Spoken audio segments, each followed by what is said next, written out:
Antes de começar, se vocês me permitirem, a Maria, Weber, né, colocou no grupo um vídeo bem interessante e um rapaz, eu queria passar ele para vocês, mas não consigo fazer sair o som. Esse rapaz, ele trabalhou em sessão mediúnica, ele atendeu um espírito revoltado, que realmente ele sofreu uma violência muito grande dele e da família dele, e ele não queria perdoar, né. Esse rapaz teria dito para o espírito que ele não deveria perdoar mesmo, né, e conta ele que foi expulso do trabalho que ele fazia, né. Resumi bem, Maria? É isso aí? Sim, é isso daí, é isso aí Tá, mesmo, que ele não deveria perdoar, porque até ele não perdoaria, né, isso. pelo que aconteceu. Uhum. Bom, eu gostaria então, vamos comentar esse vídeo que sempre é enriquecedor. Primeira coisa, a questão da expulsão, que é mais simples, tá? Alguém ser expulso de um centro espírita não é questão de expulsar, né? Quando uma pessoa está perturbando o trabalho, o administrador do centro espírita tem o dever de afastar essa pessoa. Não sei se era o caso desse rapaz, eu não sei, mas só estou dizendo que não existe a expulsão de um centro espírita. Existe um afastamento para que não perturbe os trabalhos.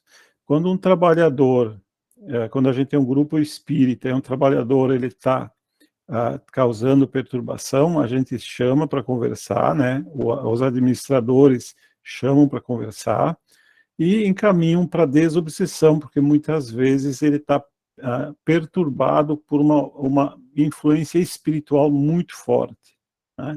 Mas tem que se afastar sim, porque nós não podemos permitir que se atrapalhe as centenas de pessoas que vão lá para buscar socorro espiritual, né? Então tem que ter sim, afastamento, nunca expulsão, jamais, tá? Agora vamos para a parte da reunião mediúnica. Bom, primeira coisa que eu não quero dizer para ninguém como deve trabalhar numa reunião mediúnica, longe disso, mas eu vou falar das minhas considerações, tá? Primeira coisa, a questão do perdão. Jesus nos ensinou a importância do perdão. Em várias partes do Evangelho, ele cita o perdão, tá? Porque o perdão, ele é filho da caridade. E sem caridade nós não vamos conseguir salvação, tá? Entendendo que salvação o que que é? Salvação é atingir a verdadeira felicidade para a qual Deus nos criou. Eu entendo salvação assim, tá? Sendo que essa felicidade nós nunca vamos conseguir nesse mundo. Nesse mundo nós vamos ter uma felicidade relativa. Bom, para atingir essa felicidade, temos que ser caridosos e o perdão é um filho dos filhos da caridade. E o perdão, ele é incondicional e quantas vezes for necessário e não importa a intensidade da agressão, quer dizer, não importa o quanto fui agredido. Certo? Então, Jesus não, quando ensinou o perdão, ele disse, ó, vai ser, só não perdoa nessas condições. Ele disse, perdoa, tá? Porque o perdão, as pessoas acham assim, eu vou libertar o agressor e ele não vai sofrer a justiça, né? Na verdade, o perdão é para libertar o agredido, nunca o agressor. O agressor vai ser escravo da sua agressão, né? O erro que ele cometeu, ele plantou um espinheiro, ele vai colher. Mas eu, quando eu perdoo, eu me liberto. Tá? Então, eu, numa reunião mediúnica, eu sugeriria ao espírito a perdoar. Tá? Nas reuniões mediúnicas que a gente participava, o que que acontece? Só para ilustrar para vocês como é que é. Numa reunião mediúnica espírita, onde os participantes são treinados, porque ninguém vai para uma reunião mediúnica espírita sem ser treinado. Boa noite, Décio, seja bem-vindo.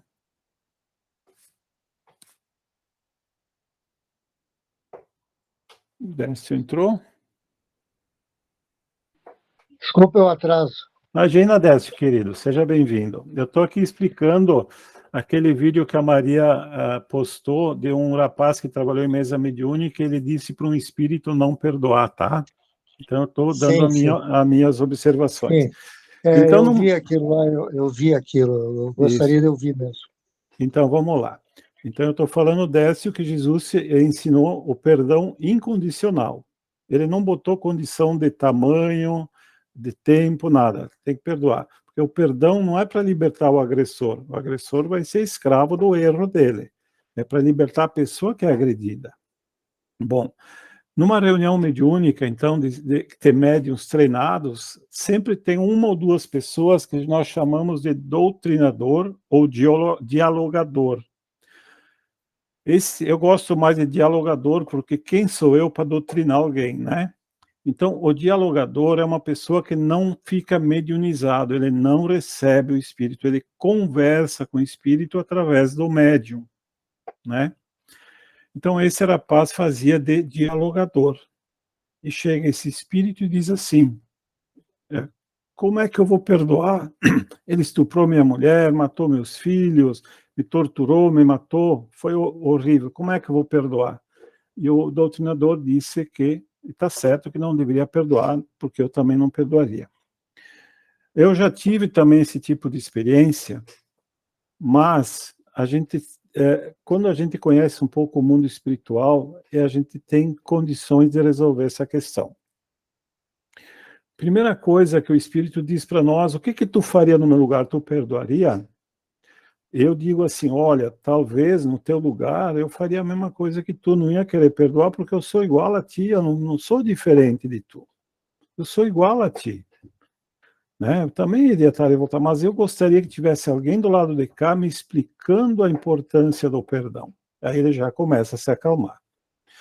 Aí o que acontece? No mundo espiritual, numa reunião mediúnica, em torno dos médiuns, existe uma pleiade de espíritos bons, benevolentes, e muitos deles são técnicos, muito capazes, e eles têm um aparelho que é uma tela fluídica, no mundo espiritual, que ela tem uma peculiaridade de vasculhar o passado de qualquer espírito. Então, eu pego um espírito lá no mundo espiritual, nessa tela, eles projetam o passado desse espírito. Mas é uma tela um pouco diferente de nós aqui que estamos olhando. Tu te sente fazendo parte daquela história. Tá? É um pouco diferente. Aqui a gente só enxerga, mas não se sente fazendo parte. Bom, nesses casos, o que a gente faz? A gente diz assim, tá bom, tu não quer perdoar, mas vamos então aqui pedir os mentores espirituais que coloquem para ti uma tela fluídica e vamos ver o teu passado. Aí eles põem essa tela, eles acessam o passado desse espírito que não quer perdoar, e lá começa a aparecer um homem ou uma mulher estuprando, matando crianças, torturando. Aí ele diz assim, mas quem é esse? Aí a gente diz, olha bem, quem que é esse? Aí ele começa a dizer, não, sou eu? Observa bem. E ele começa a observar, eu não posso ter feito isso. Observa bem. Olha o que tu fez também. Se tu recebeu, olha o que tu fez no passado. Né? Será que não está na hora de se libertar? Então, tem várias técnicas que a gente pode fazer o espírito perceber que no mundo de Deus, ninguém é vítima. Tudo tem um porquê. E ele tem que aprender, esse espírito, com o que lhe aconteceu, se perdoar para se libertar e saber que ele também não é tão inocente assim. Eu quero dizer com isso, na minha opinião, jamais podemos alguém sair de perto de nós, seja espírito encarnado ou um espírito desencarnado, seja uma pessoa ou um espírito, sem nós deixar a mensagem que temos que perdoar para nos libertar. Tá? Então, eu não quero ensinar esse rapaz como você deveria fazer, mas a gente tem que ensinar o que Jesus nos ensinou. Eu não estou ensinando nada, só estou transferindo o que Jesus nos ensinou, que tem que perdoar se quiser ser feliz. Aquele que perdoa é feliz, não é verdade? Então, essa é a minha opinião. Talvez seja por isso que ele foi afastado, né? Porque ele não acolheu aquele espírito. Então, a pessoa que trabalha como dialogador, ele tem que acolher o espírito. E ali vem espírito de tudo que é tipo, né? Vem esse espírito que não quer perdoar, tem um espírito daquele que não sabe que desencarnou e acha que está num pesadelo, tem o revoltado, né? Tem aquele que ameaça o grupo, ameaça as pessoas do grupo. Não tem todo tipo. Tem aquele que se revolta porque os seus trabalhadores estão sendo retirados, encaminhados para o mundo espiritual superior, e ele fica muito furioso porque está sendo retirado, os trabalhadores, tem de todo tipo. Então, tem que se acolher o espírito e passar o que Jesus nos ensinou, que é o perdão, tá bom? Então, eu teria feito diferente com esse espírito, tá? Como eu disse, o espírito chega e diz, no meu lugar, o que tu faria? Olha, no lugar dele, talvez a gente fizesse a mesma coisa, porque eu não sou em nada superior a esse espírito, né? Talvez ele seja até superior a mim. Mas é bom que quem está no lado de cá e oriente que tem que se perdoar. Tá bom, pessoal? Ok? Tá? Se alguém quiser fazer um comentário, pode fazer. Vamos então à nossa apresentação.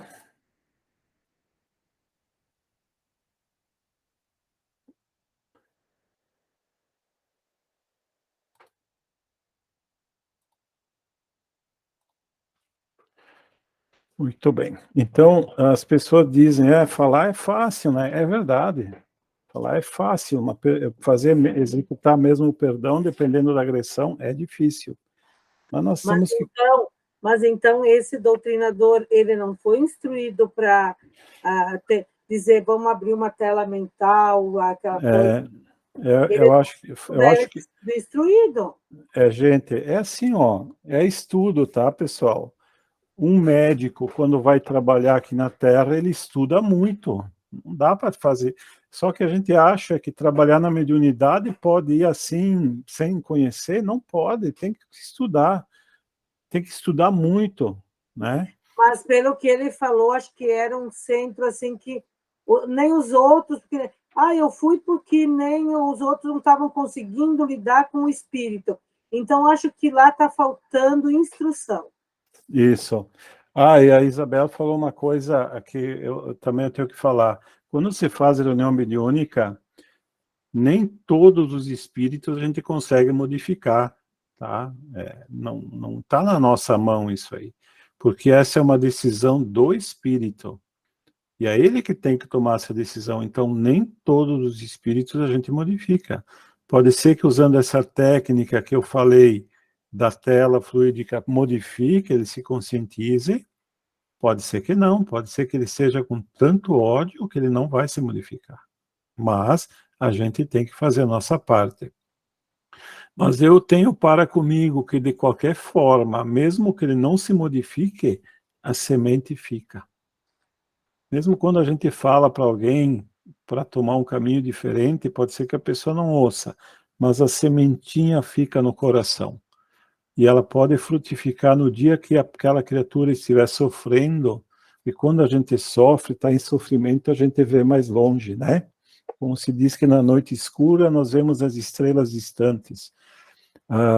No sofrimento pode ser que floresça aquela semente que a gente colocou no coração. Tá bom? E é isso aí que a Isabel falou, tem que estudar, faltou instrução. Por isso que eu falei, médiuns treinados. Eu acredito que, não, por exemplo, um médium não deveria ir para uma mesa mediúnica. Se eu fosse administrador no centro espírita, eu não deixaria um médium na mesa mediúnica sem 2 anos de estudo antes.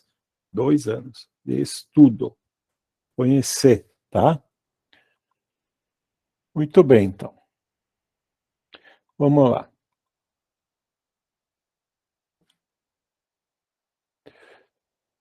Então, aqui a Maria levantou uma questão semana passada, dessa passagem que está no Livro dos Espíritos, mas ela está um pouco mais curta. Então, eu fui no Evangelho segundo o Espiritismo, e peguei essa passagem completa. Eu quero ler para vocês e fazer a interpretação que ficou na dúvida semana passada, tá?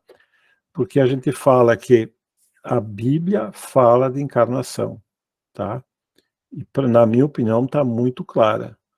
E essa passagem de João 3, de 1 a 12, para mim está extremamente clara. Eu vou ler para vocês e vamos ver o que vocês acham. É uma passagem da Bíblia, tá? Ora, havia um homem entre os fariseus chamado Nicodemos, senador dos judeus. Né? A gente sabe que esses judeus aí eram terríveis, né? Eles eram hipócritas, manipuladores, cheios de astúcia, né? Que veio à noite encontrar com Jesus e ele disse, se reparam que ele veio à noite para não ser visto, tá? Mestre, sabemos que vieste da parte de Deus para nos instruir como um doutor, porque ninguém poderia fazer os milagres que fazes se Deus não estivesse com ele. Jesus lhe respondeu, em verdade eu te digo, ninguém pode ver o reino de Deus se não nascer de novo. Bom, esse nascer de novo você pode interpretar assim, ora, eu me modifiquei, sou uma pessoa diferente, é como se eu tivesse nascido de novo, tá? Mas aqui não é isso que ele está falando. Disse-lhe Nicodemos, como pode nascer um homem já velho? Pode tornar a entrar no ventre de sua mãe para nascer uma segunda vez? Então, veja, ele está dizendo, ele vai nascer de novo, né? E do ventre da mesma mãe ou de outra mãe. E reparem uma coisa que Jesus não nega, porque Jesus teria negado se não é verdade, né? Jesus lhe respondeu, em verdade eu te digo, se um homem não renasce da água e do Espírito, não pode entrar no reino de Deus. Depois vou explicar o que é água e Espírito, tá? O que está em vermelho eu repito depois para comentar com vocês. Não pode entrar no reino de Deus. Então ele está dizendo que tem que renascer para entrar no reino de Deus. Não, ele não está dizendo que tem outro caminho alternativo. Tem que renascer para entrar no reino de Deus, que é a felicidade suprema do Espírito. O que é nascido da carne é carne, o que é nascido do Espírito é Espírito.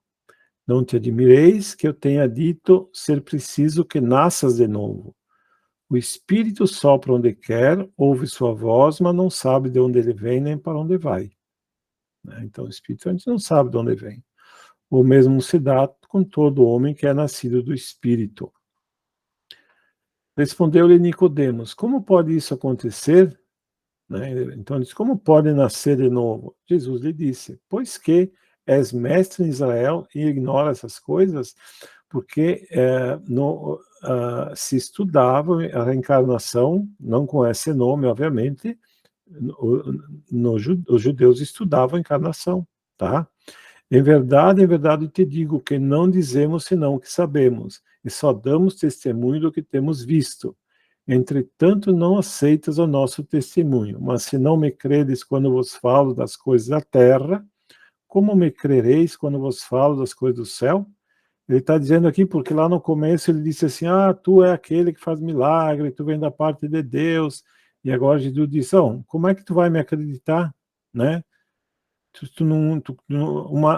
Diz que eu venho de Deus, mas tu não quer acreditar em mim, né? Jesus era esperto. Aqui, então, poder tornar a entrar no ventre de sua mãe para nascer uma segunda vez, então, para mim, é uma alusão clara à reencarnação, né? Que é entrar no ventre de uma mulher de novo e nascer de novo. E quando ele fala da água e do Espírito, pela pesquisa que eu fiz, é o seguinte, para o judeu, a vida surgiu na água, tá? Então, o que Jesus está dizendo com água aqui? Que é uma clara referência ao mundo físico. Tá? A água significa o mundo físico, por isso que nascer da água, do mundo físico, e do espírito, que é espírito mesmo. E espírito para Jesus é a entidade inteligente e consciente. Então Jesus está fazendo uma diferenciação, tá, entre o corpo físico e o espírito, tá? Que o espírito é a entidade inteligente e consciente. né? Então, nós, hoje, com o Espiritismo, sabemos que eu sou um espírito que está vivendo uma experiência num corpo físico, tá? Que um dia vai perecer, mas eu vou continuar a viver. O que é nascido da carne é carne, o que é nascido do espírito é espírito. Aqui Jesus faz a distinção entre dois entes separados, mas unidos na encarnação, o espírito e o corpo físico. Lembre que o Espiritismo fala assim, que há 3 elementos gerais no universo, que é Deus, que é o Criador, o Espírito e a matéria. O Espírito é o ente que é inteligente e que e tem consciência, né? Todos nós, por exemplo, sentimos que nós existimos. Eu sinto que eu existo. Esse sentimento de existir é do Espírito, né? A matéria é uma espécie de ninho que recebe o Espírito para que ele evolua, né? Então, o próprio Jesus estava fazendo essa diferença. A água é o corpo físico e o Espírito é o que nós realmente somos. E vejam que ele diz que não se sabe de onde vem, né? Ó, o Espírito sopra onde quer e ouve sua voz, mas não sabe de onde ele vem nem para onde vai. Então aqui Jesus diz claramente que o Espírito vem do mundo físico, que não vem, perdão, eu esqueci a palavra não aqui, que o Espírito não vem do mundo físico, mas vem de fora. Então significa que Jesus está dizendo, ó, o Espírito vem de fora. Interessante notar que se o Espírito vem de algum lugar e toma um corpo, deve forçosamente existir antes. Jesus diz que o Espírito vem de fora, ele devia existir antes.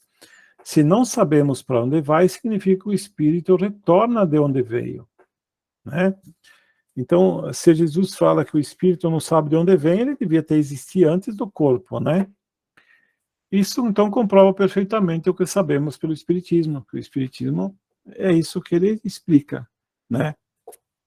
Tanto é que a gente diz que o Espiritismo é o consolador prometido por Jesus. Jesus teve um momento que disse que iria enviar à Terra um consolador, que consolasse e que colocasse as coisas no seu lugar. E o Espiritismo é esse consolador. A primeira vez que me falaram que o Espiritismo era consolador prometido por Jesus, eu achei, nossa, eu acho que assim é meia arrogância, né, achar, mas faz todo sentido. O Consolador, todo mundo está esperando uma entidade, mas não é uma entidade, é uma doutrina, e ela é consoladora, porque quando a gente compreende o Espiritismo, primeiro que a gente perde o medo da morte, né? A gente não quer sentir dor e sofrimento, mas a morte a gente perde o medo, não tem mais medo. Na verdade, a gente até espera que ela venha para nos libertar, né? Os nossos entes queridos, a gente sabe que são atendidos lá no outro lado da vida, então nos consola. E a gente tem os médiuns que são treinados no Espiritismo e que trazem as informações dos nossos entes queridos do lado de lá. Mesmo que não traga informações do meu ente querido, né, uma comunicação, mas eu sabendo que uma outra pessoa recebeu, e eu estou vendo que aquele filho, aquele pai, aquela mãe, aquele avô, aquela avó do meu ente, que daquela pessoa foi atendido no mundo espiritual, eu tenho uma grande esperança que meu ente querido, mesmo que eu não tenha recebido a comunicação, também vai ser atendido no mundo espiritual, né? Então, isso vai consolando a gente. Vai consolando de muitas maneiras. Consolando também no sentido que vai dando sentido à vida. Então, pela reencarnação, a gente entende o porquê que nós sofremos tanto, porquê que temos tantas dificuldades, né? Eu duvido que cada um de vocês não tenha sua dificuldade da vida. A gente vê aqui as pessoas que pedem ajuda, alguns mais, outros menos, né? Sofrimentos enormes. E então, esse que é o Espiritismo que nos consola, tá? Então, água significa o corpo físico, espírito é realmente o espírito que vem momentaneamente no mundo físico. Tá bom? Ok, Maria? Ok, explicada, muito bem explicada. Valeu. Gratidão. Vamos lá continuar, então. E na Bíblia, pessoal, aqui eu não vou tratar aqui, mas pode ser que outra hora trate, e tem muitas passagens que tratam da reencarnação, tá? É claro que cada um vai interpretar do jeito que quiser. Nós que entendemos a encarnação como um fato, a gente percebe nitidamente a encarnação na Bíblia, tá? Vamos lá, então. Então, a gente está estudando no Livro dos Espíritos como é que é a vida no mundo espiritual. E o Kardec, então, vai fazendo perguntas sobre como é que os espíritos estão lá, e a gente vai tendo uma noção de como é que é a vida no mundo espiritual. Tá? Isso é importante porque a gente algum dia vai estar lá, né? Quando a gente desencarna, logo que a gente desencarna, a gente não entra logo assim numa... porque a gente já viveu no mundo espiritual, então a gente tem muita prática de viver lá, né? Mas a gente, pela influência da matéria, demora algum tempo para se desfazer da influência da vida física e realmente entrar na vida espiritual, viver como espírito. E mesmo quando a gente desencarna, pouco tempo depois, a gente ainda vive como encarnado, né? Inclusive, no livro Nosso Lar, é relatado que muitos espíritos recém-desencarnados, ainda com o corpo espiritual muito materializado, eles pedem alimentos da terra. Quantos gaúchos acostumados com churrasco pedem o churrasco lá no mundo espiritual? E lá não tem churrasco, né? Os espíritos podem, superiores, plasmar algo parecido, né? Mas não tem. Tá? Então, a influência é muito forte, mas depende da pessoa que está se espiritualizando, né? Aí ela consegue se desvencilhar muito rápido. Tá bom? Oi, sim, fala, Isabel. Violetas na Janela, por exemplo, o espírito Patrícia, jovem, ela era de um centro espírita, ela era muito espiritualizada, e mesmo assim ela quis tomar banho, isso, né? Então, isso mesmo aí. ela sabendo tudo sobre o espiritismo, o mundo espiritual, mas ela ainda sentiu necessidade. Então, imagina nós aqui, né? Isso aí. Porque a influência, isso aí. A influência do corpo físico é muito forte, muito forte. Tá? Agora, nós, por exemplo, aqui estudando, a gente já está se espiritualizando. Já foi feita uma pesquisa mediúnica, era solicitado aos espíritos sobre o seu transpasse, como é que foi, porque a perturbação é inevitável, tá? Agora, mas não tenha medo, a perturbação não é dor, não é sofrimento, é confusão mental, tá? É muito difícil desencarnar sem estar em confusão mental, mas não é questão de sofrimento, de dor, tá? Depois as ideias vão clareando e fica tudo bem, né? Mas muitos espíritos dizem que estudando o espiritismo ajuda muito, né? Tem assim, aquele que não acredita em nada, que acredita realmente, que não admite a possibilidade de existir alguma coisa, eles se encontram numa perturbação muito longa e muito dolorosa, né? Porque eles não entendem o que está acontecendo. Esses que não acreditavam em nada, eles ficam meio que adormecidos, né? E eles se sentem, a explicação que eles encontram é estar num pesadelo. Todos nós, eu acho que enfrentamos, em algum momento da vida, um pesadelo, né? E a gente acorda e dá, nossa, graças a Deus que não era real, que era um pesadelo, né? Mas imagina tu dizer assim, acorda, Luciano, acorda, e tu não acorda. Por que eu não acordo? Por que eu não acordo? Ele se acha num pesadelo, porque não tem explicação ele morrer e continuar pensando. Então é uma perturbação longa.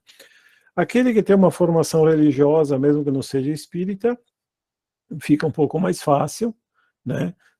Muitos da Igreja Católica esperam já entrar no paraíso, outros temem ir para o inferno, isso também atrapalha um pouco, mas já é alguma coisa, já aceito que a vida continua, já é alguma coisa. Quem estuda espiritismo é muito mais fácil, porque ele começa a dizer, peraí, eu estou numa perturbação aqui, estou numa perturbação, não deve ser pesadelo, eu acho que eu desencarnei. E aí o que a pessoa faz? Bom, agora eu vou pedir ajuda. Vou pedir em primeiro lugar ao Pai da vida, Deus que me ampare, e a oração ali logo vai abrir os horizontes, e a pessoa de repente vai ver um avô que já morreu, e vai dizer, bom, agora que eu estou vendo o meu avô que já morreu faz tempo, realmente eu devo ter desencarnado, né? E aí a pessoa tem uma certa tranquilidade. Tá? Ajuda muito a preparação espírita para o desenlace, tá? Então, vamos lá. Pergunta: por que os espíritos, ao deixar a Terra, não deixam também todas as más paixões, uma vez que vêm os seus inconvenientes? Né? Como é que assim deixam a Terra, tem um monte de paixões negativas e ainda mantém, sabendo que é ruim? Tente nesse mundo pessoas que são excessivamente invejosas. Acreditais que quando a deixam, perdem esse defeito? Após a partida da Terra, principalmente para os que tiveram paixões muito intensas, né, que não tentaram se melhorar, uma espécie de atmosfera os acompanha, os envolve e todas as coisas ruins se conservam, porque o espírito ainda está impregnado das vibrações da matéria. Entrevê a verdade apenas por alguns momentos, como para ter noção do bom caminho, né? Porque ele está impregnado daqueles vícios, né? Daquelas paixões, né? Então, as pessoas perguntam assim, qual é a melhor morte? É de um infarto fulminante, um acidente rápido, né? Uma morte rápida, ou uma morte lenta numa cama de hospital que vai desencarnando aos poucos? E a gente que estuda diz, ó, nenhuma nem outra, depende de como tu levou a vida, né? Se tu teve uma vida boa, no bem, no teu coração não carrega mágoa, rancor, inveja, ódio, tu tá desapegado, tu sabe que as coisas que tu tem são emprestadas, tudo tu vai ter que deixar, então tu usa as coisas que Deus te deu, utiliza para o teu bem-estar, mas tu não te apega, né? Tanto faz tu desencarnar aos poucos ou rapidamente, tu vai estar bem no mundo espiritual. Agora, se eu sou uma pessoa apegada aos bens terrenos, né, como a gente vê tanto por aí, que não quer largar de mão o que não é dele, que está emprestado, tudo que está aqui é emprestado, por mais o Elon Musk, que é o homem mais rico do mundo hoje, tudo que ele tem é emprestado porque ele vai ter que deixar tudo algum dia. E ele sabe disso, né?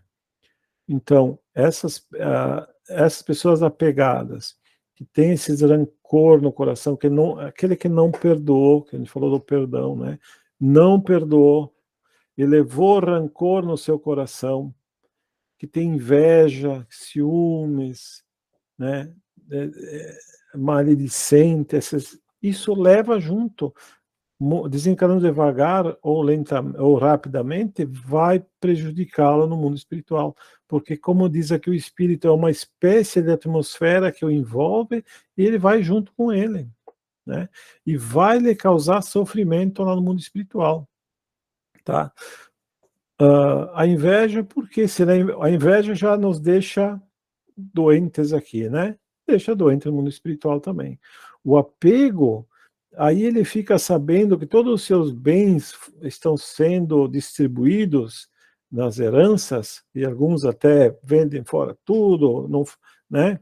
Às vezes o espírito queria conservar todo aquele patrimônio, os herdeiros vendem fora tudo, não querem, e ele se sente mal porque ele está apegado. É um sofrimento, né? Ó, gente, quando a gente bate as botas, tem que ir. A vida verdadeira é muito mais rica, não é aqui. Aqui é provisório, né? O Allan Kardec sempre dizia que dá valor utilitário às coisas. Significa assim, dá valor para as coisas. Sim, valoriza, né? A minha casinha, o meu carro, valoriza. sem problema, mas só porque é útil, né? Não importa ser rico, não tem problema, é ótimo. Quem puder ser rico, que seja, né? E quem é rico pode ajudar mais também, né? Tem problema. O problema é se apegar, porque tem que deixar, tem que deixar. Então, quando não deixa, vai estar em sofrimento no mundo espiritual. E é uma lástima, porque lá a gente podia ser tão mais feliz do que aqui, né? Lá sim que é a vida verdadeira, né? E a gente podia ser muito mais feliz. Então, a pessoa leva essas más paixões com ela, tá? Então, o que nós temos que fazer, na minha opinião, isso eu digo para mim, tá? Se livra das paixões inferiores, para não ter problema na hora da partida. E não sabemos quando ela vai acontecer, né? Tá bom. O espírito progride na erraticidade, então ele pode melhorar-se muito. Quer dizer, a erraticidade, lembrando, né, que é o local onde os espíritos permanecem até que tenha uma possibilidade da nova reencarnação. E normalmente se constroem cidades no mundo espiritual para abrigar esses espíritos que aguardam, e ali a gente trabalha, estuda e progride. Então pode se melhorar muito na erraticidade, sempre de acordo com a sua vontade e seu desejo, né? Aqui também não é diferente. Quer progredir no mundo? Quero, então tem que ter a força da vontade. Aliás, a vontade é uma das potências da alma. Mas é na existência corporal que põe em prática as novas ideias que adquiriu. Então, isso aqui é importante para a gente entender, porque aqui também diz por que Deus criou o mundo material, né? Deus criou o mundo espiritual e o mundo material. Nós poderíamos questionar a Deus, dizer, Deus, por que não ficou só no mundo espiritual? Por que também temos que vir e viver no mundo corporal, né? Então, tem muitas vantagens de viver no mundo corporal, uma delas é o esquecimento, que nós esquecemos os sofrimentos que passamos e o que fizemos sofrer também. Isso nos permite uma vida nessa aqui, zerada, e que não perturbados pelo passado, né? Porque outra coisa que pode perturbar o passado é eu ter uma vida muito abastada e agora eu sou pobre, por exemplo. Se eu ficar lembrando daquela vida abastada, eu vou sofrer muito mais, né? Então, sempre tem...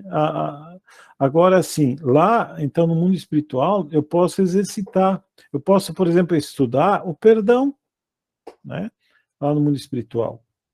Eu vou entender toda a teoria do perdão, a prática do perdão, entender tudo, né? Só que tem um detalhe. Aqui no mundo físico, nós vivemos misturados com pessoas que não têm afinidade conosco.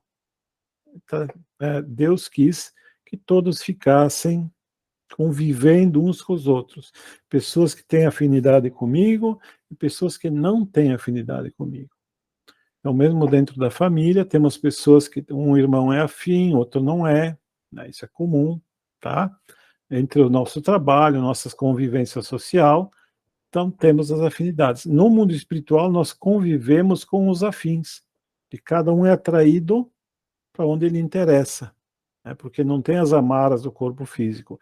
Então lá nós temos uma tendência a viver mais com a nossa família espiritual, com as pessoas que têm mais afinidade com a gente. Então não tem muito o que perdoar, né? Então como é que eu vou exercitar o perdão lá?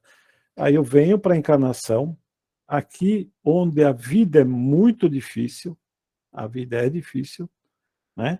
Aqui é a masmorra da vida, e aqui, nessa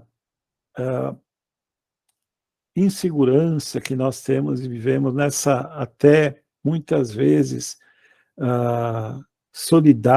solidão interna que nós temos, é aqui que nós temos a possibilidade de exercitar o perdão que eu aprendi lá, né? Então, estudar lá no mundo espiritual é muito importante, mas é aqui que a gente exercita a nossa força moral.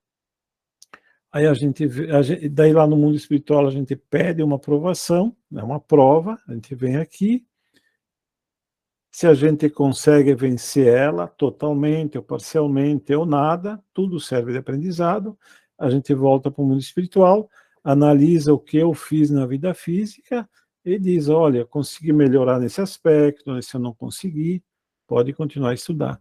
Então, é aqui que a gente evolui, tá? Lá a gente pode se instruir, mas a evolução só acontece aqui.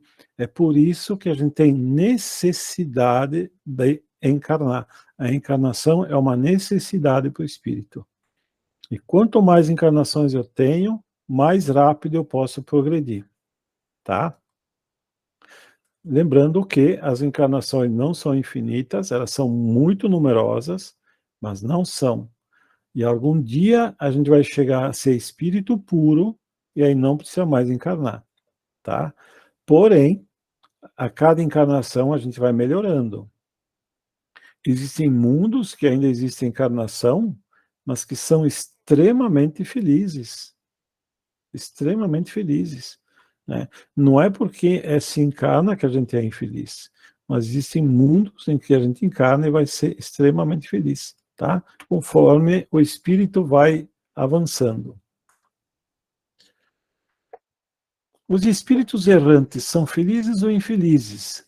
Então, são felizes ou infelizes de acordo com o seu mérito. São infelizes e sofrem por causa das paixões, das quais ainda conservam a essência, ou são felizes segundo estejam mais ou menos desmaterializados. No estado de erraticidade, o espírito entrevê o que lhe falta para ser mais feliz e procura os meios de alcançá-lo. Porém, nem sempre lhe é permitido reencarnar conforme sua vontade, o que para ele é uma punição, tá? Então aqui tem vários ensinamentos, tá? Primeiro que o espírito, por que ele quer encarnar, né? A gente vai estudar o planejamento reencarnatório e a gente tem que se perguntar por que eu escolhi certas provações. Então, certas provações que nós passamos, e às vezes são provações difíceis, nós escolhemos. Aí tu aqui como encarnado, né, com essa incapacidade de ver o todo, tu te questiona por que eu escolhi essa provação. Eu não consigo ver por quê, mas lá como espírito eu sei, né? Por quê? Porque lá como espírito eu entendo melhor a felicidade dos espíritos mais evoluídos. Aqui eu não consigo, como é que eu vou compreender a felicidade dos espíritos evoluídos? Eu só tenho uma noção muito pálida de que eles devem ser muito felizes. Uma felicidade que é inatingível para eu compreender. Mas quando eu estou em forma de espírito, sem o corpo físico, eu entendo a felicidade desses irmãos que estão mais avançados que nós. E nós almejamos a ser igual a eles. Aí nós olhamos para nós como espírito e vemos os defeitos que nós temos que impedem que eu seja feliz como aqueles espíritos. Aí eu peço uma encarnação, né, para passar por aquela provação que eu mesmo pedi, para expurgar de mim aquele defeito para poder ser feliz. Por isso que a gente pede provações difíceis. E muitas vezes a gente pede provações mais difíceis do que a gente pode suportar.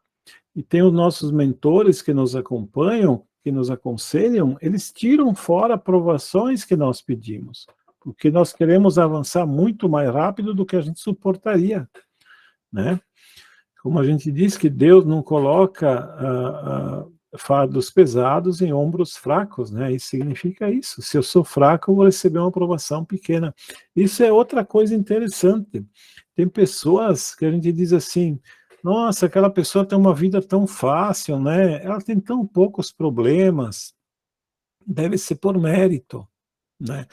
Se ela tivesse mérito, ela estaria encarnada no mundo melhor, não junto com a gente, em primeiro lugar. Eu acredito que normalmente isso acontece porque aquele espírito recebe uma provação leve, porque enlouqueceria com uma provação mais pesada. E isso não é negócio para ninguém, enlouquecer com uma provação muito pesada, né? Então, se às vezes uma pessoa tem uma provação muito pesada, é porque é um ombro muito forte, né? E tem a capacidade de suportar e avançar muito rápido numa encarnação, tá?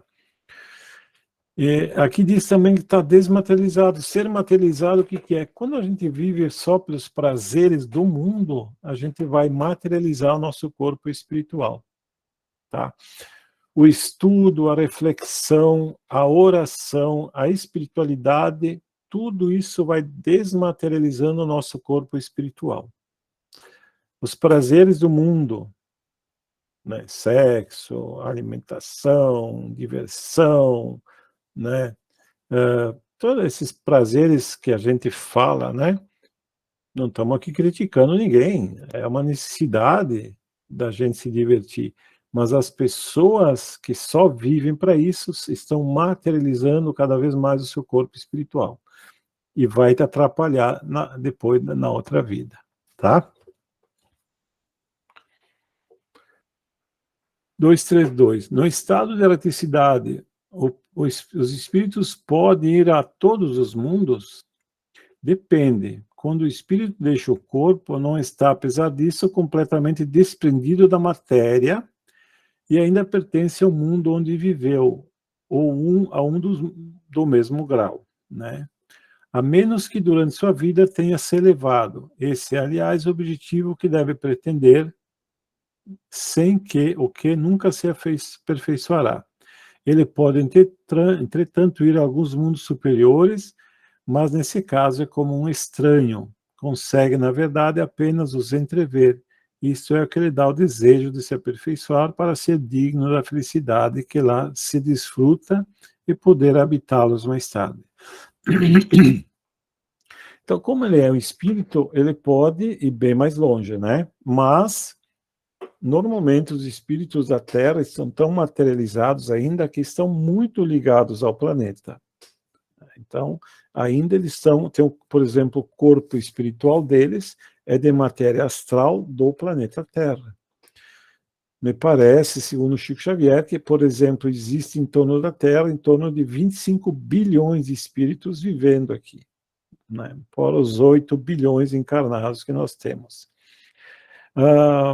Eu estou lembrando aqui da mãe de Chico Xavier, a mãe que desencarnou quando ele não tinha nem 5 anos de idade, e era uma pessoa muito pobre, muito humilde, mas para vocês verem como a gente olhar, às vezes, uma pessoa muito humilde, sem estudo, e achar que ali tem uma alma inferior, a gente se engana muito, porque ela desencarnada, ela, com a ajuda de um mentor, ela visitou o planeta Marte, Saturno, ela visitou outros planetas, e visitou o mundo espiritual desses planetas, e viu as civilizações de lá. Então, veja, uma pessoa humilde, né? Às vezes uma autoridade aqui no nosso mundo pode desencarnar, sem querer generalizar, obviamente, e está numa condição tão inferior que não consegue nem sair de perto de onde estava. E ela conseguiu sair desse mundo e espiritualmente visitar outros planetas, tá? Porque para o espírito mesmo desmaterializado, o espaço não é nada, tá? Os espíritos já purificados vão aos mundos inferiores? Vão muitas vezes a fim de ajudá-los a progredir. Senão, esses mundos ficariam entregues a si mesmos, sem guias para dirigi-los. Olha, pessoal, aqui tem uma informação importante. Nós não conseguiríamos evoluir se não tivéssemos o socorro e ajuda dos irmãos espirituais que estão mais avançados do que nós, né? Então, esses espíritos purificados, que são superiores, que já vivem em mundos melhores, eles vêm por amor para nos ajudar em todas as áreas, tá? Eles podem vir na área da ciência, na área da religião, da filosofia, e eles sempre vêm para nos ajudar a avançar, tá? Existem, como já foi dito, mundos que servem aos espíritos errantes como instâncias transitórias ou locais de repouso? Não são mundos transitórios, né? Sim, existem. são particularmente destinados aos seres errantes, que podem nelas habitar temporariamente. Então, eles esperam para ir num outro planeta ou para voltar para a Terra. São como acampamentos, campos para repousar de uma erraticidade bastante longa, condição sempre um tanto angustiante, né? Porque eles estão mais separados do planeta. São posições intermediárias entre os outros mundos, graduados de acordo com a natureza dos espíritos que podem alcançá-los e onde podem desfrutar de um bem-estar relativamente maior ou menor, conforme é o caso. Aqui cabe uma explicação, né? Esses mundos transitórios, né, onde os espíritos vão para ficar um tempo, é como uma espécie de campo de concentração. E esses mundos por que ele fala aqui que é angustiante?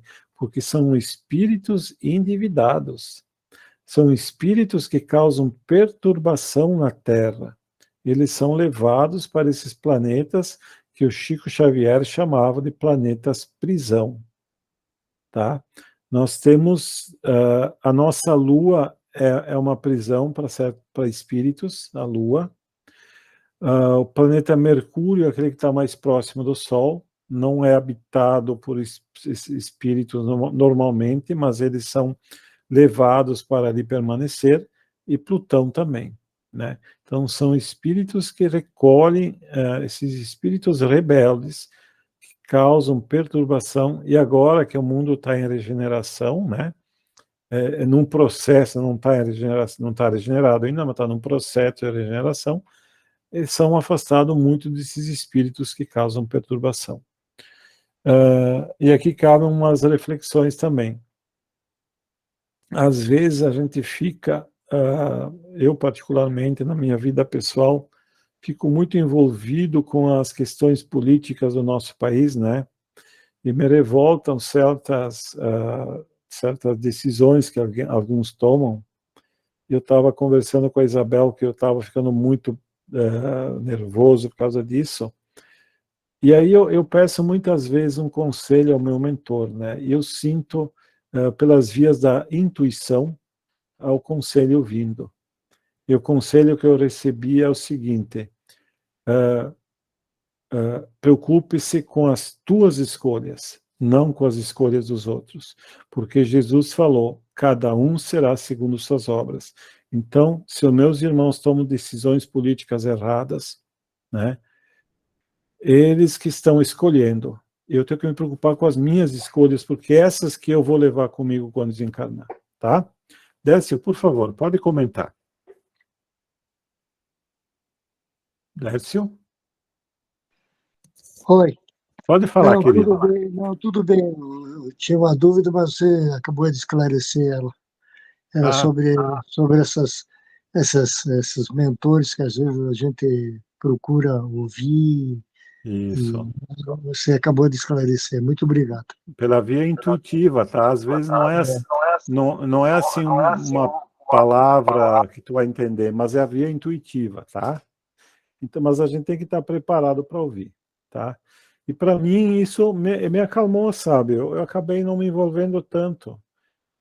Vou fazer a minha parte como cidadão, mas não vou me envolver, porque se alguém decidiu, vocês imaginem comigo, eu tomo uma decisão, eu não sou ninguém nesse mundo, eu prejudico 4, 5 pessoas, que já é horrível prejudicar 4, 5 pessoas. Agora tu imagina eu ter o poder, e eu tomo uma decisão que prejudica, que causa sofrimento a milhares de pessoas. Aí vai desencarnar algum dia, vai se conscientizar do erro. Vocês já pensaram o arrependimento dessa alma? Não é melhor ser um miserável varredor de rua, que não tem poder nenhum, do que se comprometer tanto? Então, eu tenho que me preocupar com as minhas escolhas. O que eu escolho? Porque essas que vão ser minhas obras, e eu vou ser responsabilizado por isso, tá? Então, esses que tomam essas decisões erradas e que causam perturbação, não vão mais poder ficar no planeta. Já quando desencarnam, são afastados para esses planetas ficando ali um tempo, que é como diz aqui, que é uma condição angustiante, esperando ser levado para um planeta inferior, né? Não é castigo, porque Deus não castiga as suas criaturas. É que esse planeta não tem mais condição de recebê-los. Aqui, como Jesus prometeu, só os pacíficos herdarão a terra, tá? Os espíritos que habitam esses mundos podem deixá-los quando querem? Sim, os espíritos podem deixá-los para onde devem ir. Ó, para onde devem ir. Imaginai-os como pássaros de passagem pousando numa ilha, esperando refazer suas forças para alcançar seu objetivo, né? Então, ali eles estão se preparando para os mundos que os aguardam. Os espíritos progridem durante seu estado no mundo transitório? Certamente, porque não tem lugar no universo em que a gente não progrida. Os que nele se reúnem é com o objetivo de se instruir e poder mais facilmente obter a permissão de alcançar lugares melhores e chegar à posição que os eleitos atingem. Veja, Deus é bom. Ali o espírito estuda e se aperfeiçoa. Aí, ele, em vez de um planeta inferior, ele pode pedir uma nova oportunidade na Terra ou num planeta similar, sem problema. O importante é o arrependimento verdadeiro. Deus não quer castigar suas criaturas. Aquele que se arrepende de coração, né, porque existe um arrependimento do sofrimento, que não é um arrependimento real. Assim que o sofrimento cessa, cessa também o arrependimento. Temos que ter cuidado com isso, até com nós mesmos. Estou arrependido, e depois que a doença passa, que a dificuldade passa, o arrependimento vai embora também. O arrependimento verdadeiro é aquele que está introjentado no espírito, ele compreende que errou, né? E a gente ensina para não paralisar nessa culpa e continuar progredindo, mas o importante é que seja o arrependimento sincero. E aí Deus sempre vai dar uma oportunidade, porque os arrependidos são os prediletos do Cristo, inclusive, tá? Tanto é que Jesus disse, eu vim para os doentes e não para os sãos. Mas o doente que quer melhorar, né? Porque se é um doente que não quer melhorar, tem que deixar ele com a sua doença, tá? E o arrependimento é uma doença causada pelo próprio espírito. Agora, se ele quer se curar, ele tem condições, tá? Os mundos transitórios, por sua natureza especial, são perpetuamente destinados aos espíritos errantes? Não. Esses mundos é temporário ele ser transitório, tá? Depois ele vai se modificar, porque os mundos são que nem nós, eles também têm missões. Hoje Mercúrio recebe esses espíritos que são segregados, mas lá adiante vai receber espíritos mais elevados. Esses mundos são ao mesmo tempo habitados por seres corporais? Senão, porque a superfície é estéril. Então não tem espírito corporal encarnado na Lua, não tem, porque é estéril. Mercúrio também é estéril, tá? Que a superfície é estéril. Aqueles que os habitam não têm necessidade de nada. Essa esterilidade permanente resulta de sua natureza especial? Não, são estéreis transitoriamente. Então os mundos vão mudando. A Terra, né? Esses mundos são, por isso, desprovidos de belezas naturais. A natureza se reflete nas belezas da imensidade, e são tão admiráveis quanto que chamais de belezas naturais. O Espírito está dizendo, sim, pode ser desprovido de beleza esse planeta, mas olha a imensidade, o universo é lindo. Aliás, tem uma coisa que é muito linda, é quando a gente vê as imagens de outras galáxias capturadas pelos nossos melhores telescópios. Vocês já viram isso? É uma coisa maravilhosa. Não tem uma galáxia igual a outra, né? São cores diversas, formatos diversos. É uma coisa de extraordinária beleza. Visto que o estado desse mundo é transitório, a Terra estará um dia nesse mesmo estado. Então, assim, a Terra já esteve, já foi um mundo estéril e que foi um mundo transitório para os espíritos. Em que época que foi isso? Durante a sua formação. Tem lógica, porque durante a sua formação não tivemos vida. Inclusive, nós sabemos que o nosso planeta tem 4,5 bilhões de anos de formação, mas a vida só tem 3,5 bilhões de anos. Então, nesse bilhão de anos, ficou sem vida. Então, era o planeta estéril para receber esses espíritos. Aqui também o Kardec comenta: nada é inútil na natureza, nada é inútil, e nada é simples. Tudo tem seu objetivo, sua finalidade. Nada está vazio, tudo está habitado, a vida está por todos os lugares. Desse modo, durante a longa série de séculos que se escoaram antes da aparição do homem sobre a Terra, durante esses lentos períodos de transição atestados pelas camadas geológicas, antes mesmo da formação dos primeiros seres orgânicos sobre essa massa informe, nesse caos árido, onde os elementos estavam desordenados, não havia ausência de vidas. Seres que não possuíam nem necessidade nem sensações físicas, como as nossas, nelas encontravam refúgio. Deus quis que até mesmo desse estado imperfeito, a Terra servisse para alguma coisa. Quem ousaria dizer que entre esses milhares de mundos que circulam na imensidão universal, apenas um dos menores, perdido na vastidão, tivesse o privilégio exclusivo de ser povoado? Qual seria a utilidade dos outros? Deus os teria feitos apenas para a recreação dos nossos olhos? Então Deus criou, eu já comentei aqui, como o universo é muito grande. Na época do Kardec não se tinha ideia, mas hoje a gente tem uma boa noção, né, que já acredita ser um cálculo que tenha no nosso universo observável cerca de 2 trilhões de galáxias, e cada galáxia tem 100, 200, 400, 1 trilhão de estrelas. É um número absurdo de mundos. É inimaginável para a nossa cabeça a quantidade de mundos que tem no universo. Então é uma suposição absurda achar que Deus fez tudo isso só para nós, só para esse pequenino planeta rochoso, né, que gira em torno do Sol, num cantinho de uma galáxia, né, comum do universo, só para esse planeta ter vida, o resto não tem. É um absurdo, né? É uma suposição absurda, incompatível com a sabedoria que emana de todas as obras do Criador, e inadmissível quando se pensa na existência de todas as que não podemos perceber. Além desses mundos que são captados pelo telescópio, tem mundos que nós não captamos, que são os mundos espirituais. Ninguém contestará que a nossa ideia de existência dos mundos, ainda impróprios à vida material, entretanto povoados de seres com vida apropriada ao seu meio, algo de grandioso e sublime, em que se encontra talvez a solução de mais um problema.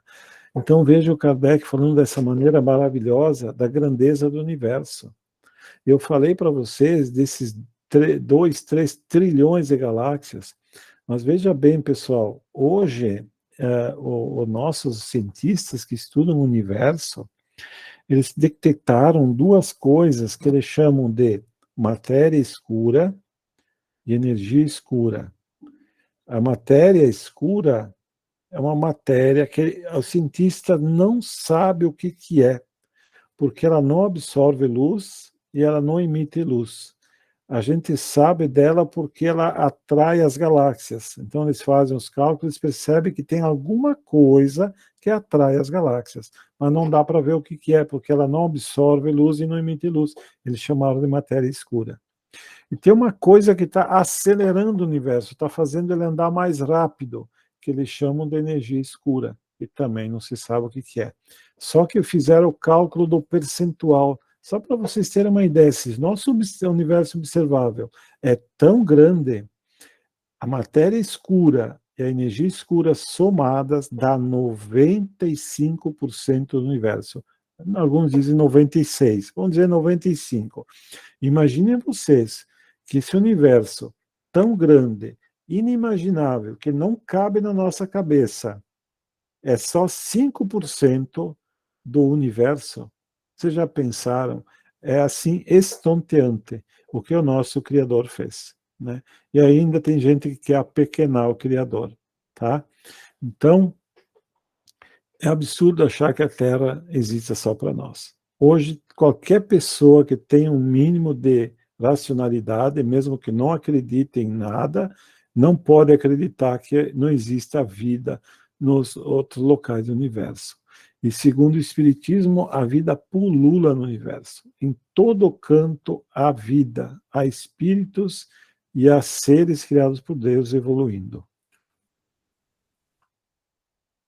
A alma, quando está no mundo dos espíritos, ainda possui... Aqui, então, agora, só, pessoal, nós vamos entrar na percepção, sensações e sofrimento dos espíritos, tá? Então, a gente falou dos mundos transitórios, agora a gente vai procurar compreender como é que os espíritos percebem o mundo. Eles veem, eles ouvem, como é que eles têm percepções, né? A alma, quando está no mundo dos espíritos, ainda possui as percepções que possuía em vida física, né? Então, nós enxergamos, nós ouvimos, nós temos tato, paladar, audição, né? São os 5 sentidos principais, mas nós temos mais 15 sentidos internos, tá? Sim, tem também outras que não possuía porque seu corpo era como um véu que as dificultava e obscurecia, né? Então, lá nós enxergamos e ouvimos, mas tem outras que nós não temos aqui porque o corpo abafa. No mundo espiritual, por exemplo, a gente consegue perceber quando alguém está mentindo, porque aparece no corpo espiritual da pessoa, né? É muito perceptível. E isso vocês imaginem por uma pessoa que passou a vida inteira enganando, né, mentindo, e se habituou a viver assim, né, e não consegue viver de outra forma, se não conseguir manipular e enganar as pessoas, pela mentira, pela hipocrisia. Aí chega lá no mundo espiritual, ele não consegue mais. Imagina o sofrimento dele, porque ele não vai se desfazer, como a gente viu, dessa paixão que ele tinha para enganar os outros e mentir. E lá ele não consegue mais. Tudo que ele pensa, os outros espíritos percebem. Então, para ele é um sofrimento muito grande. Agora, a pessoa que é autêntica aqui, né, que é simples e humilde, chega no mundo espiritual, os outros o leem, tranquilo, é isso que eu sou, não tenho... Sou um livro aberto, não tenho nada para esconder, podem ler, podem saber o que eu estou sentindo, que é uma percepção a mais que você tem no mundo espiritual. A inteligência é um dos atributos do espírito que se manifesta mais livremente quando não tem entraves. Então, o nosso cérebro, maravilhoso, mas ele diminui a nossa inteligência, tá? Então, então o que acontece? Quando a gente vê uma pessoa inteligente, é porque é um espírito inteligente que recebeu um bom cérebro para expressar sua inteligência. Um espírito muito inteligente pode receber um cérebro que não expressa a sua inteligência. Então a gente vai olhar para aquela pessoa e vai dizer, essa pessoa não é inteligente. Temos que ter cuidado, tá? Porque quando a gente vai tomar no mundo espiritual, a gente vai passar vergonha. Pode ser que ali, nessa pessoa que nós dizemos que é pouco inteligente, aí quando nós desencarnamos, a gente vai ver que a inteligência dele está muito acima da nossa, tá? Porque tudo aqui é muito relativo. Pode ser que ele pediu uma aprovação, porque ele abusou da sua inteligência, ele pediu uma expiação de pouca inteligência para poder aprender a respeitar a inteligência dos outros, não abusar da sua inteligência. Então temos que ter cuidado, tá? Mas a moral segue. Sim, é isso, bem lembrado da Isabel. Estou falando da inteligência e não da moral, tá? Como a gente já falou, se um espírito conquistou a moral, ele não volta atrás. Se ele é bom, ele pode ser o menos inteligente do mundo, mas ele vai continuar a ser bom, tá? Nunca ele vai voltar atrás. A moral nunca se perde. Aquela característica que certas pessoas têm de não fazer o mal ao próximo, isso nunca se perde. Isso vai junto, diminuindo a inteligência, aumentando a inteligência, aquela moral acompanha a pessoa. A inteligência é diferente, né? Que a capacidade de compreender, de raciocinar, de refletir, isso pode se diminuir porque é o cérebro. Mas aí quando a gente deixa o corpo, a gente acaba se apoderando de tudo aquilo que a gente conquistou. Porque Deus nos criou assim. Tudo que a gente conquista, a gente não perde, tá, pessoal? A gente não perde. O estudo que a gente está fazendo aqui vai com a gente. Por isso que eu digo para as pessoas, estude, se tu viver 100 anos, estude até os 100 anos. Ah, mas meu cérebro não ajuda. Vai estudando como dá. Tu não vai estudar como um jovem, obviamente. É o cérebro totalmente afiado, né? Mas vai estudando, porque tu, como espírito, vai absorver aquilo lá. E quando tu desencarnar, aquele estudo todo vai estar dentro de ti. Tá? Então, a gente nunca perde. Tá? Então, a moral, como a Isabel lembrou, nunca se perde. A pessoa pode ter pouca inteligência, mas vai ser uma pessoa boa. Tá? Porque a moral não se perde. Tá bom? As percepções e os conhecimentos dos espíritos são ilimitados. Numa palavra, eles sabem todas as coisas? Quanto mais se aproximam da perfeição, mais sabem. Se são espíritos superiores, sabem muito. Ele não está dizendo aqui que sabem tudo, ele está dizendo que sabem muito. Os espíritos inferiores são mais ou menos ignorantes sobre todas as coisas. Inclusive, tem espíritos que sabem menos que nós. E nós que estudamos espiritismo, tem muitos espíritos que sabem muito menos que nós sobre o mundo espiritual. Tá? E isso é bom a gente entender, porque quando a gente tem uma tendência de que quando um espírito fala através de um médium, a gente, não, isso é verdade, a gente segue cegamente, né? E não é assim. Aquele espírito pode não estar sabendo da verdade, tá? Então, o Kardec nos ensina a gente a avaliar tudo que vem dos espíritos, tá? Os espíritos conhecem o princípio das coisas, eles conhecem de acordo com a sua elevação e pureza. Os espíritos inferiores não sabem mais que os homens, né? Porque é uma continuidade daqui, tá? Os espíritos compreendem o tempo como nós? Não. Não, é por isso que vós também não nos compreendeis quando se trata de fixar datas ou épocas. Isso aqui é muito interessante, tá? A questão do tempo. Nos mundos muito mais elevados que o nosso, principalmente os mundos espirituais muito elevados, o tempo lá anda muito mais rápido, né? Parece que quanto mais densa a matéria, mais lento é o tempo.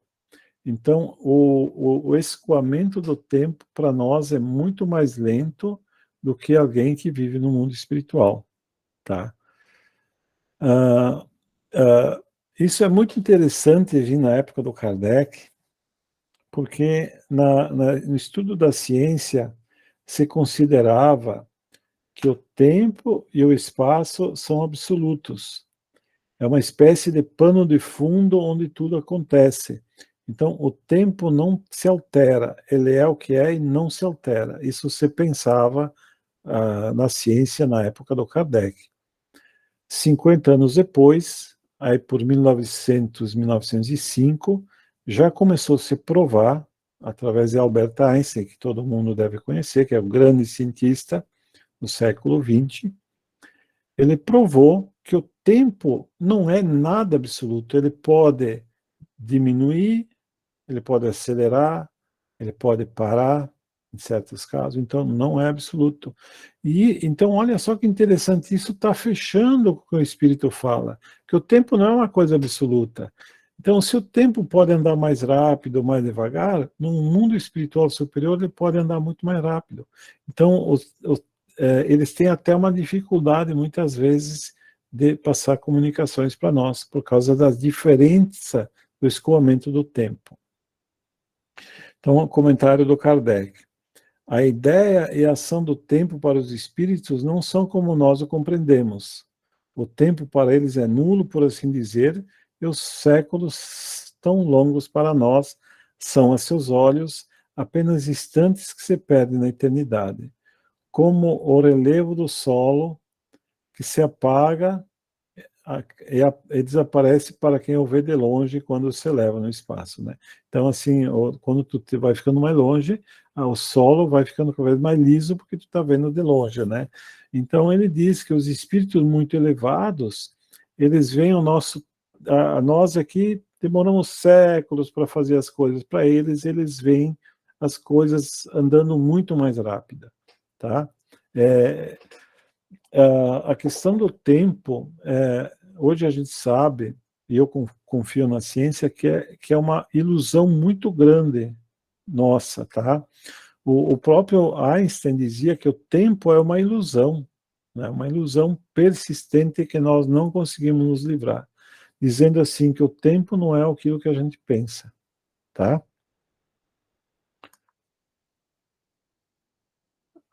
Os espíritos têm uma ideia do presente mais precisa e exata que nós, do mesmo modo que aquele que vê claramente as coisas tem uma ideia mais exata do que um cego, né? Então, como o espírito, falando do espírito mais elevado, não o espírito inferior, ele tem uma ideia mais exata das coisas. A gente consegue perceber pouca coisa, mas eles conseguem perceber muito mais ao mesmo tempo. Os espíritos veem o que não vedes, logo julgam de modo diferente de vós. Mas lembramos mais uma vez, isso depende da elevação de cada um. Então, os espíritos elevados, eles conseguem ver o todo e conseguem ter uma percepção muito melhor do que nós. Como é que os espíritos têm conhecimento do passado? Para eles esse conhecimento é ilimitado, né? Então, como é que eles conhecem o passado? O passado, quando nos ocupamos dele, é o presente, torna-se vivo, exatamente como lembrar do que vos impressionou fortemente durante um período, ou uma viagem a um lugar longínquo e estranho. Como espírito, já não temos mais o véu material a nos obscurecer a inteligência. Isso porque nós lembramos das coisas que estão apagadas para vós, mas os espíritos não conhecem tudo, a começar pela sua própria criação.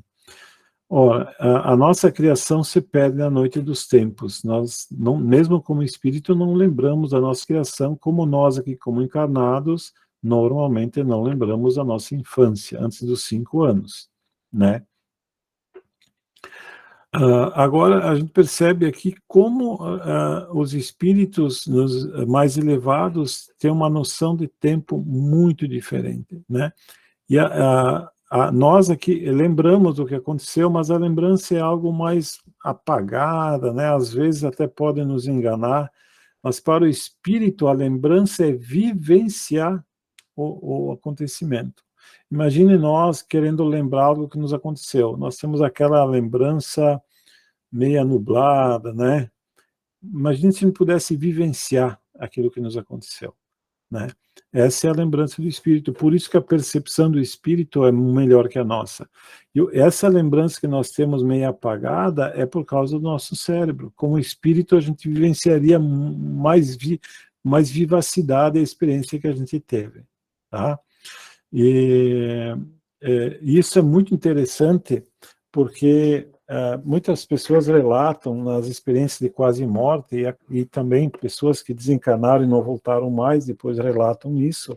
Existe uma coisa assim que a vida passa em frente aos olhos da pessoa, né? A gente já ouviu falar muito isso.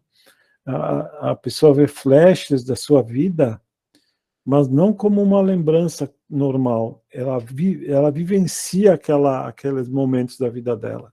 Então passa muito rapidamente a pessoa diz, eu vi a vida passar em frente aos olhos, significa isso. Ela vai vivenciando, mas é como que é o espírito que está vivenciando, é mais nítido, tá? Porque é mais nítido para o espírito. É só falando uma coisa interessante aqui sobre a visão no mundo espiritual. Os espíritos relatam que as cores no mundo espiritual são muito mais vivas, Existem cores que nós não temos aqui, né? A natureza é muito mais exuberante, a beleza é muito maior, tá? Porque é a visão do espírito. Outra coisa interessante do espírito que ele enxerga, nós enxergamos com os olhos, né? Então, se nós temos que olhar para algum lugar, nós temos que virar os nossos olhos. O espírito, ele enxerga com todo o corpo espiritual. Não sei como isso pode ser, mas é assim, tá? Então, é óbvio que ele vai focar onde ele quer, mas ele pode focar aqui atrás, focar aqui no lado, em cima, embaixo, né? Ele vê com todo o corpo espiritual. Uma outra coisa curiosa é que os espíritos dizem assim, eu estou nas trevas, na escuridão, mas ele percebe todo mundo, tudo que está ao redor dele no mundo espiritual, né? Porque ele percebe o mundo espiritual. Os espíritos conhecem o futuro. Isso também depende da sua elevação. Muitas vezes apenas o entrevêm, mas nem sempre lhe é permitido elevá-lo. Então, alguns conseguem ver o que vai acontecer, um pouco mais longe, um pouco mais perto, mas tem que ter uma permissão para revelar aos encarnados. Quando o vem, parece-lhe presente. O espírito adquire a visão do futuro mais claramente à medida que se aproxima de Deus. Então, quanto mais se aproxima de Deus, mais escapa das correntes do próprio tempo que confina o espírito, ele consegue ver o futuro.